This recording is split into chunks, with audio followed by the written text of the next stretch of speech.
When we use marker training, yes is the most important one because it tells them they did something right, especially once they really understand the word. Then we have what's called a continuation marker. I use the word good. I don't use good for my first mark because we've already worn out good, right? Good boy, good girl, right? But the reason I use it for a continuation marker is that they already have a positive association with that word. So the word good already means something pretty positive in their life, right? So what do I mean by continuation marker? I do not teach the word stay to any dog. I teach an implied stay. If I tell my dog to sit, that means sit until you're told otherwise. Down means down until told otherwise. Place means go to place until told otherwise.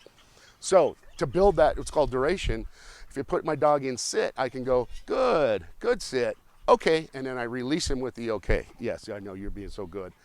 But good means I like what you're doing, keep doing it. I like what you're doing, keep doing it. And by building up 5, 10, 15 seconds, then I can get a dog to sit for 10, 15 minutes by just using that word good. The okay is my release marker. Okay, you're done. You can do whatever you want. Free dog. Wander, sniff, pee, I don't care. You're free until I give you another command, right? So the stay is not taught because if I tell a dog to sit, stay, and he gets up, which command did he break? He broke 2 commands. Now, how do I correct that? If I tell a dog to sit, and it sit means sit until you're told otherwise, and he gets up, I can put him back into the sit, and I say I can do a correction, and he'll understand now that sit means sit, right? Same with down, same with place, until he's told otherwise. The otherwise can be a release marker, like okay. Some people say break, some people, whatever. Or it could be another command. Sit, down, here, come, whatever. But that's how we stack commands on top of each other. So go ahead and take Einstein, and let me try with Sophie here real quick. Yeah, right. Yeah, come here, Bubba. Come here, sweetie. So a little bit of a softer dog, which is nice. Yes, they're so sweet. But she's looking that way. I'm going to go this way. Good girl. Yes. Good. I'm going to reward that. Here you go. Yes, mom's over there. She's watching.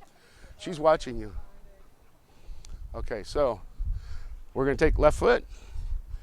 Walk, walk, walk gently. Now she's starting to understand the leash pressure a little bit. She's really nice. Good. So notice when she's next to me, the leash is slack. It's loose. Here you go. And I'm saying good, yes, the whole time.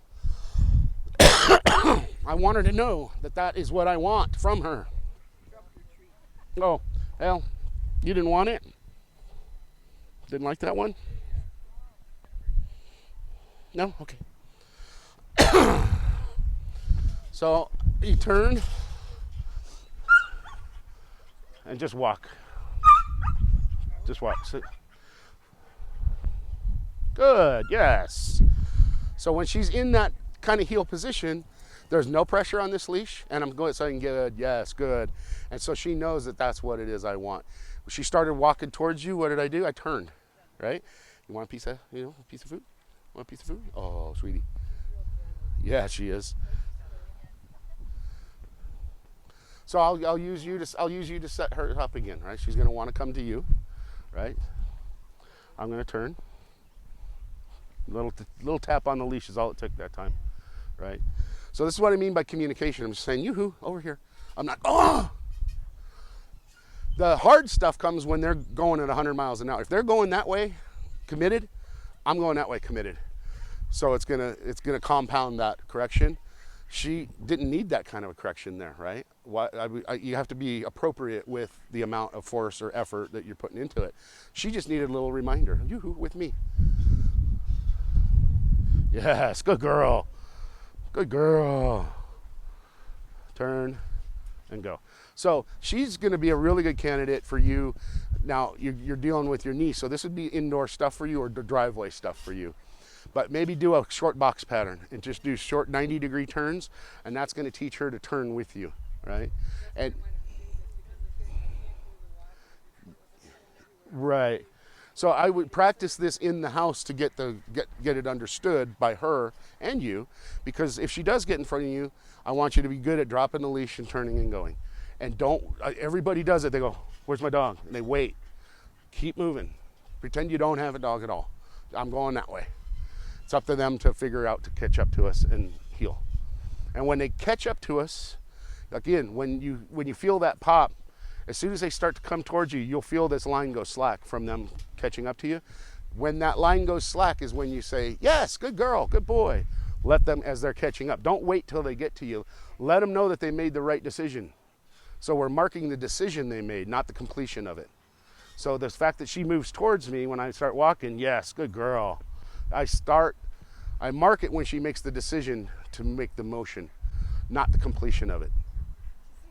So the drill could be just doing 180s back and forth, right?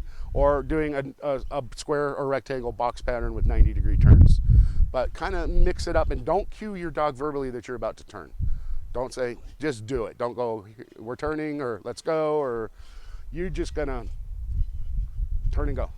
It's your choice, it's your walk. And then that also reinforces that, hey, I need to pay attention. And pretty soon she'll be turning right with you. And with her and you, because she's a really good, first of all, poodles are so smart. They have a calm energy about them that you can tell when they're paying attention. She'll be doing this in a day or two. Right, you'll not have any, if you do, give me a call. High energy, working type dogs like labs, and they're super smart, but they're like, "What's that? What's that? What's that? What's that? What's that?" They're all over the place, so they're a little bit harder. And I'm going to work with them here one more time because of that. But do you have any questions about that? Well, this will work with both, right? So the nice thing about having two dogs is you pay me one fee and you get to apply it to two dogs. So I always say, give me your hardest dog. We're going to focus on that. Then you can do whatever we did with the other dog. Mm-hmm.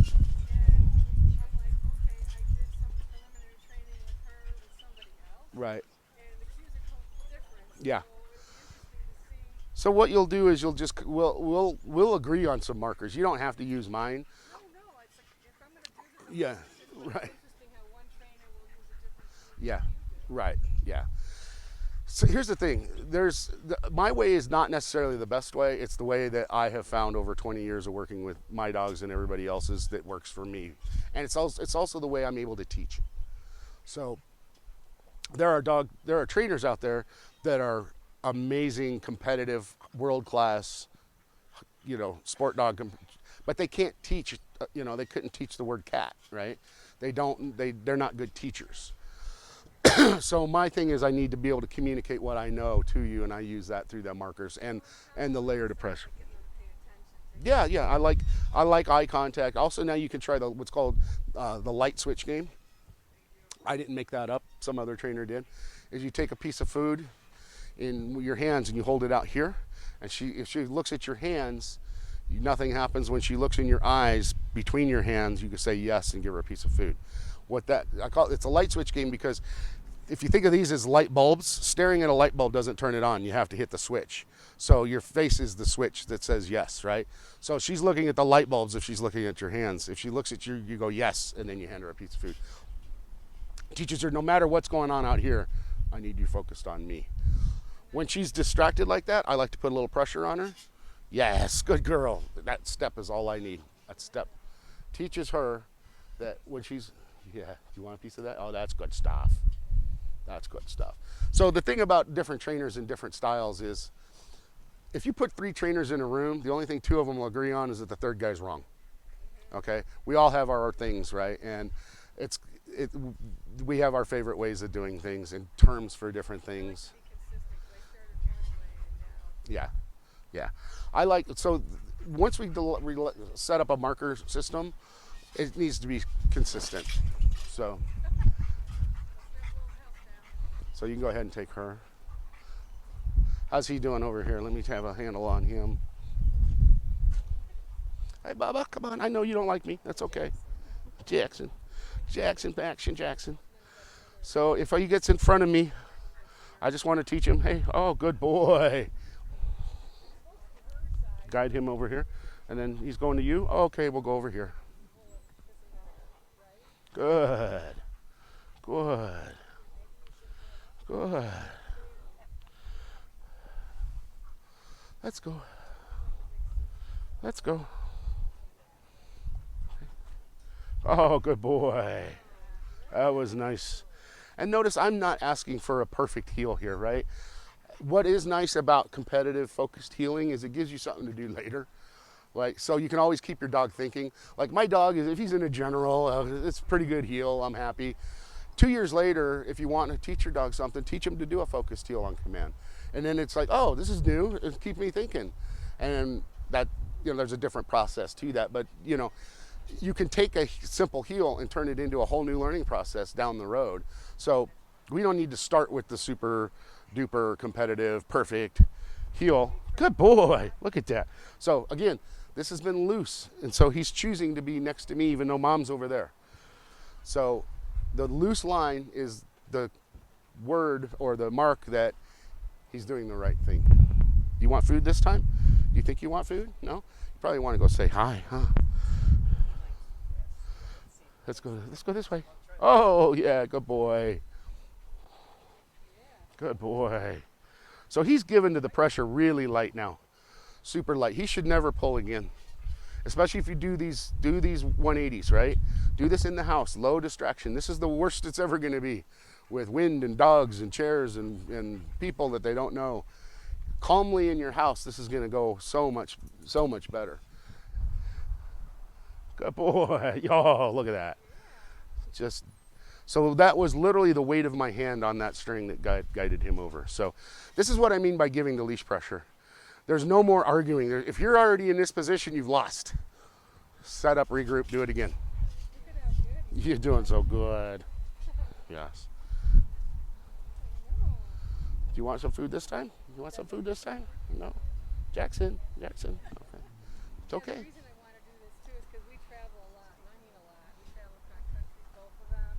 So it's real important to have better behavior. Yeah.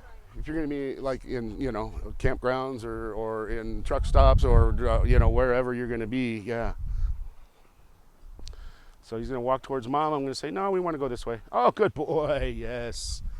So you can also use something that he wants to go to as a distraction at home. So let's say there's a toy or a food dish or something. Walk him towards that. Make him think that's maybe where we're going. Right, and go the other way, and that's going to redirect that focus on you. So take advantage of those things that he might want to use. Set him up to learn. We say set him up to fail, but it's set him up to learn, because then it's going to be important later in the real world, right?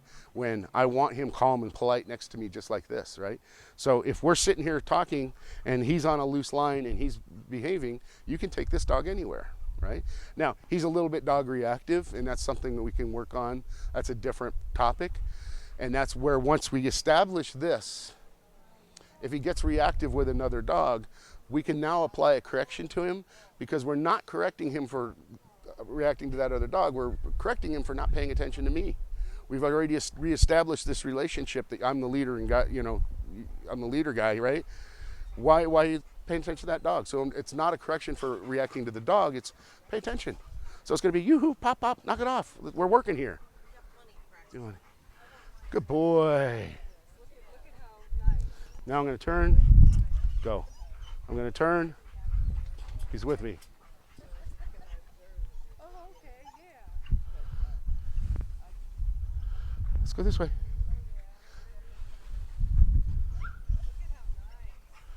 Come on, bum. Whoop. Oh, he caught that one. He caught that one. Okay, so again, guys, this is just the foundation, right? This is some tips, tricks, ideas. Do you have questions? I've got some information over here. Do you guys have any questions? Do you understand what I'm trying to get you to do here? Okay, so it's so that's gonna be some time, and one thing you can do is eventually you can have a right dog, left dog kind of a situation, but for now, let's just practice. It's the leash communication that matters most. And super important to be timely with your markers. So when he does do this, yes, good boy. Get that yes in as soon as he makes the commitment to move. When you do your 180, drop that leash and go. Don't wait. You're going. Pretend you forgot something and you're just going to get it, right? No waiting. If he gets a hard pop, that's his fault. You saw him just now. He turned with me because I'm the one who corrected him the hardest the first time. You know, he remembers that. Oh yeah, that kind of sucked, right? So, if you have any questions, let me know. Ollie, is that right? Ollie, do you have any questions on what we were talking about? We have siblings also. Uh huh. And I didn't bring him. Okay. Right. He has other issues.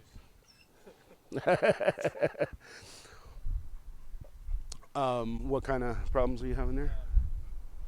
When we leave, balance. Okay, so you'll separation anxiety. Okay. Yeah, that's a process to fix, and it's easier to prevent than it is to fix, but it can be fixed. And what I want you to do is either, if you have a dog that's showing any signs of separation anxiety, start nipping that in the bud right away. Okay. And here's the easiest way to slow it down or stop it. Let me get a drink. When we leave,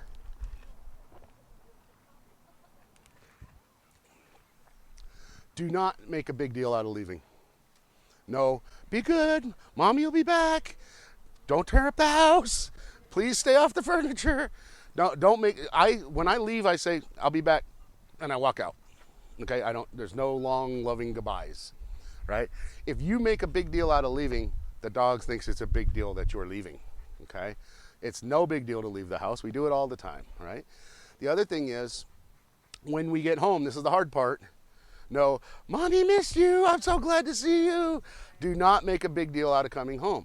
I come home, if my dog's there in the way, I say, hey, get out of the way. I'm going to set my stuff down, right? I go in, set my stuff down, I do whatever. He now knows that he gets attention when he sits and he's calm. If he's over here begging for attention from me, he gets nothing, right? But he's old enough now, he's been through this game many times. He sits, and then I go, good boy, hey, how you doing? Okay, now I'm glad to see him. But it's the calmness I'm rewarding. If a dog's jumping on you and he's excited that you're home and you're rewarding that, well, you reap what you sow, right? The other thing is, now that you're making it a big deal that you came home. Hey, you made it a big deal that you were leaving. Scared him the whole time you were gone. Now you come home and you go, holy crap, I made it. I can't believe I didn't die. Right? And so your dog's going, holy crap, she's home. It must be hell out there.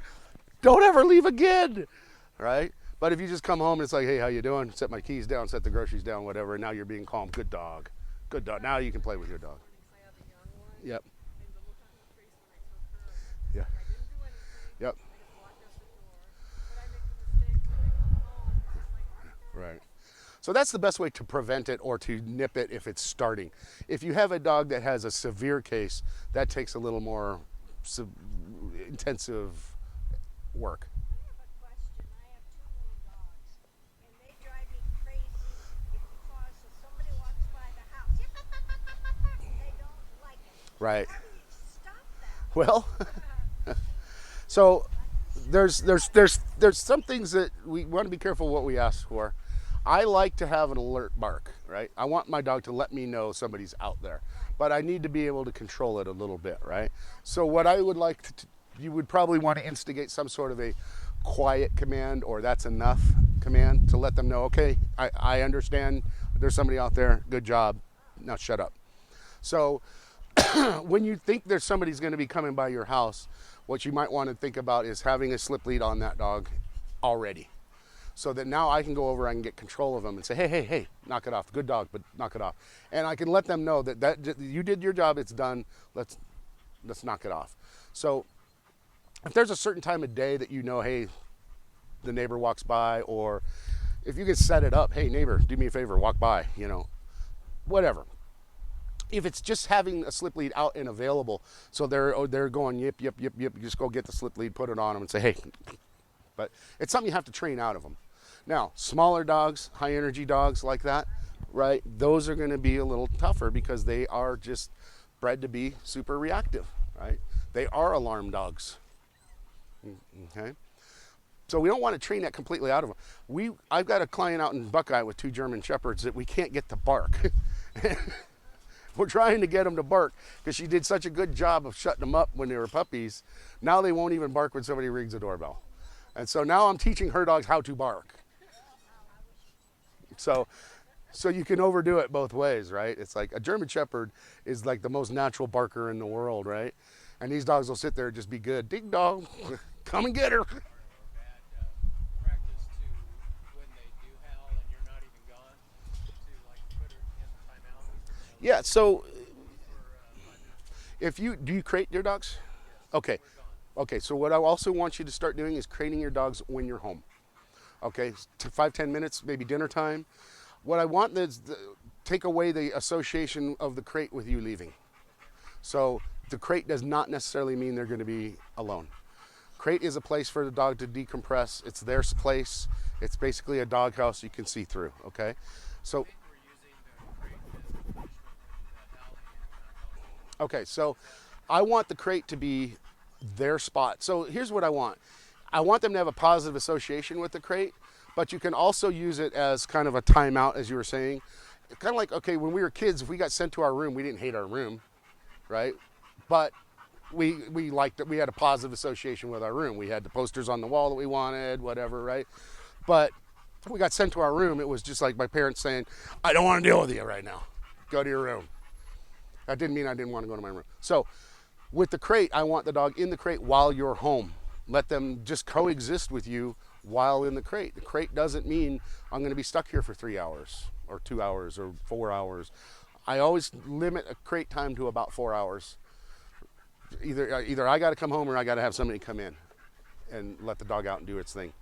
But if it's dinner time, for no reason whatsoever, put your dog in the crate. Set a timer, 20 minutes. Now here's the other important thing. When the dog comes out, it's just like you coming home. It's no big deal to come out of the crate. Do not make a big deal of coming out. In fact, I ignore the dog for the first 3 or 4 minutes coming out of the crate.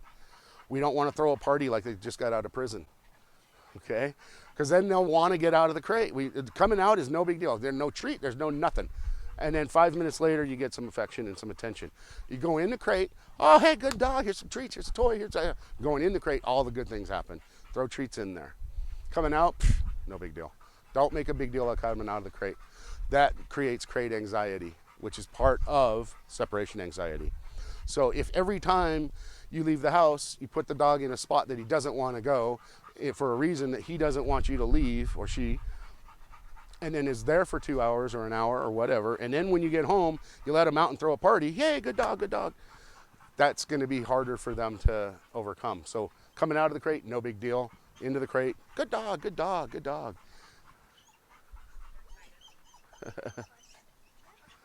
Yes, go ahead. She is a tiny rodent, and I don't know about that lead. I have a harness for her.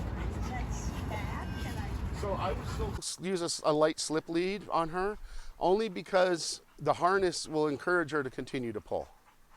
So if she's pulling it, now again, if it's a small dog, it's not that real big of a deal. So, but if you want her to be kind of in a calm, polite heel next to you, you're going to want to get some control over the head. Okay? I have a 4.5-month-old German Shepherd, but he always jumps on the couch. Uh huh. So Right. but he jumps up again. Right. How old's he? 4.5. Okay. So that's a puppy. Right. So what you'll do is you'll set him up to learn. Okay. You're going to put a collar on him, put a leash on him, and you're going to stand on that leash so that when he jumps up, he gets countered in a downward direction. And what about, I mean, he knows to sit, but I tell my dog down, Uh-huh. I'm making their food, Uh-huh. they're not jumping on me. Right.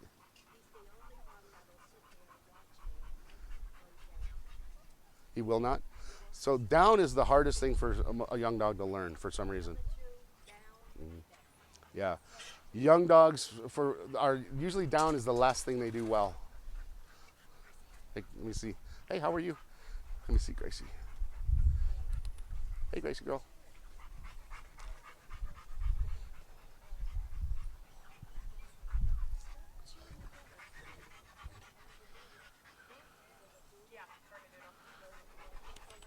Let's go, go.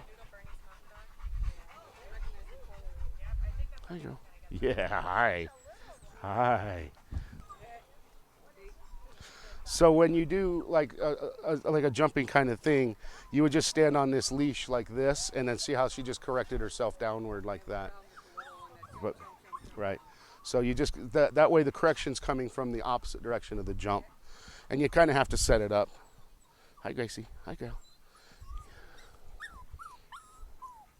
Oh, I know.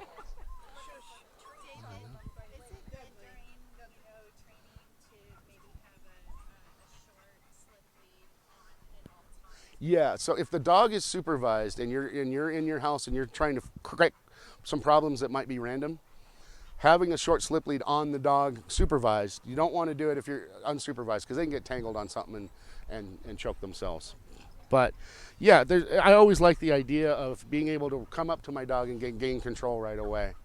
And it's not a collar, right? Because the collar, especially a flat buckle collar, puts pressure in all the wrong places. Hey, hey, hey. Good. Good. I know. What was that? What was that?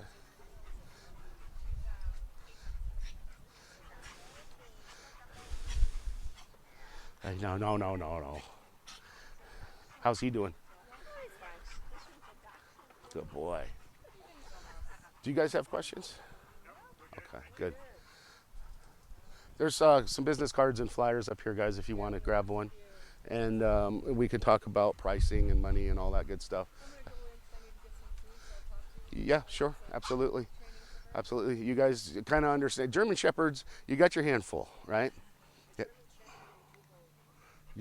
Definitely got your hands full. Have you owned a German Shepherd before? Okay, so you know what you're in for.